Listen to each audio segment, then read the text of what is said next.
Good morning, my name is Lisa Natalia Marie Meneses.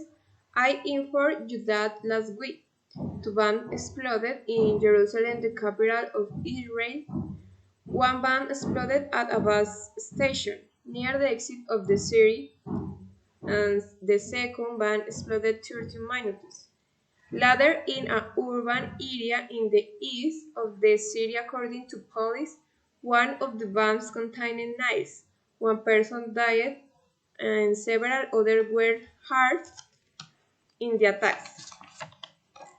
After several attacks, the Israeli military fought more conflicts. Currently, former Prime Minister Benjamin Netanyahu is creating a new government, and all parties agree that it was necessary to stop such an attack. It is recommended that the entire Jerusalem community be more aware of these attacks since the consequences are fatal, and it is also necessary for the Jerusalem government to take action on the matter.